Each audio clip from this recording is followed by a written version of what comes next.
বিকাশ থেকে cash out করতে যাই তাহলে হাজারে কাটবে 18 টাকা 50 পয়সা, অথবা যদি প্রিয় নাম্বার ইউজ করতে পারি তাহলেও 13 টাকা 50 পয়সা। সবচেয়ে কম অর্থাৎ 8 টাকা 50 পয়সাতে আমরা টাকাটা তুলতে পারবো। ওকে, দেখেন অলরেডি কিন্তু আমি বিকাশের অ্যাপে রয়েছি।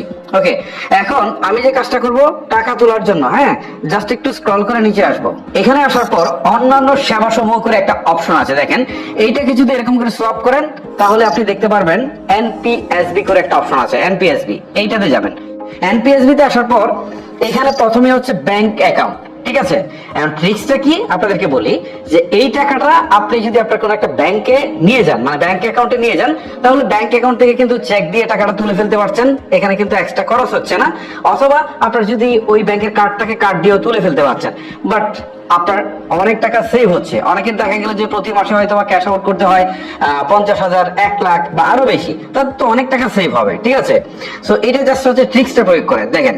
এখন এই টাকাটাকে আমি কি করব, আমার ব্যাংক অ্যাকাউন্টে নিয়ে যাবো। নিয়ে যাওয়ার জন্য এই যে ব্যাংক অ্যাকাউন্ট, এখানে ক্লিক দেবো। ক্লিক দেওয়ার পর এখান থেকে বলছে ব্যাংকের নাম লিখুন। তার আগে আমাদের একটা কাজ আছে, সেটা করতে হবে। দেখেন এখানে ক্লিক দিবেন না, আপনারা কি করবেন, বেনিফিশিয়ারি ম্যানেজমেন্ট এইখানে যাবেন। প্রথমে এই কাজটা একবারই করবেন, পরে আর করা লাগবে না, ঠিক আছে। এখানে আসার পর অ্যাকাউন্ট যোগ করুন, এই যে নিচে একটা অপশন আছে, এখানে ক্লিক দেন। দেওয়ার পর হচ্ছে এই যে ব্যাংক অ্যাকাউন্ট, এখানে ক্লিক দেন। এখন আপনার যে ব্যাংকটা, ঠিক আছে, এইটা এখানে আছে কিনা আগে দেখতে হবে। আমারটা হচ্ছে ব্র্যাক ব্যাংক, সো আমি ব্র্যাক ব্যাংক সিলেক্ট করছি। সিলেক্ট করার পর এখানে তারা কিছু ইনস্ট্রাকশন দিবে, এগুলো আমাদের ফলো করতে হবে। শুরু করুন, এর নিচে তীর চিহ্ন আছে, এখানে ক্লিক দিতে হবে। এখন এটা ফেস ভেরিফিকেশন করবে, ঠিক আছে। ওরা যা বলবে সে অনুপাতে কিন্তু আপনাকে কাজ করতে হবে, ঠিক আছে। ওকে, বলছে ডান কাঁধে তাকান। এখন বলছে মুখ খুলে হাসুন, আমাকে সেটাই করতে হবে। এখন বলছে স্থির ক্যামেরার দিকে তাকিয়ে থাকেন, মানে একদম ক্যামেরার দিকে স্থির হয়ে তাকিয়ে থাকতে হবে। ওকে, ভেরিফিকেশনটা এখন বলতেছে যে তারা আপনার যা চাই প্রক্রিয়া দিন, দেখি কি হয় ফাইনাল রেজাল্ট। ওকে, দেখেন এখানে বলছে যে আপনার চেহারা যাচাই সফল হয়েছে, তার মানে এই কাজটা আমার শেষ। এখন নিচে এগিয়ে যাওয়ার পাশে তীর চিহ্ন আছে, এখানে ক্লিক করে দিচ্ছি। এখন এখান থেকে আমাকে কি করতে হবে, ব্যাংকের অ্যাকাউন্ট নাম্বারটা দিতে হবে, ঠিক আছে।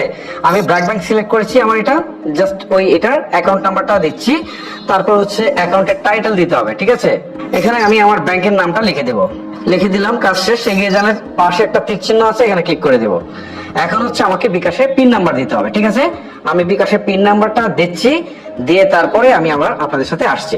পাসওয়ার্ড দেওয়ার পরে বলবো একটু ট্যাপ করে ধরে রাখতে, বিকাশে টাকা সেন্ড করতে গেলে যেরকম করতে হয় আর কি, ঠিক আছে। তো আমার কাজটা শেষ, আবার ঘুমে ফিরে আসুন, এখানে যাই। এখন আবারও সেই একই জায়গায় এনপিএসবি তে আসবো, মানে শুরুতে যেখানে গিয়েছিলাম এখানে আসলাম। আসার পরে এখন আমরা কি করব, এই যে ব্যাংক অ্যাকাউন্ট, এখানে ক্লিক করব। আগে আমরা বেনিফিশিয়ারি ম্যানেজমেন্টে ক্লিক করে আমরা আমাদের ফেস স্ক্যানটাকে সম্পন্ন করেছিলাম। এখন হচ্ছে ব্যাংক অ্যাকাউন্ট, এখানে ক্লিক দেবো। দেওয়ার পর এই যে দেখেন ব্র্যাক ব্যাংক, ঠিক আছে, আমি এইটা সিলেক্ট করলাম। কিছুক্ষণ আগে তো এটা আমি সেট করেছি। এখন আমি কি করব, 1000 টাকা আমার ব্যাংক অ্যাকাউন্টে নিয়ে যাবো। সো 1000 দিলাম, আপনারা যে পরিমাণ টাকা নিতে চান সেটা দিবেন, জাস্ট আমার বোঝানোর জন্য আমি এটা দিচ্ছি। আবার এগিয়ে যাওয়ার পাশে তীর চিহ্ন আছে, এখানে ক্লিক দিচ্ছি। দেওয়ার পর এখান থেকে এখন আপনারা দেখেন চার্জ কত টাকা, চার্জ হচ্ছে 8 টাকা 50 পয়সা। তার মানে আপনার ট্রিক্সটা অলরেডি বুঝে গেছেন, যে এখন আমি ব্যাংকে টাকা নিয়ে যাব 8 টাকা 50 পয়সা চার্জ দিয়ে, সেখানে আমাকে 18 টাকা 50 পয়সা দিতে হচ্ছে না, 10 টাকা সেভ হচ্ছে।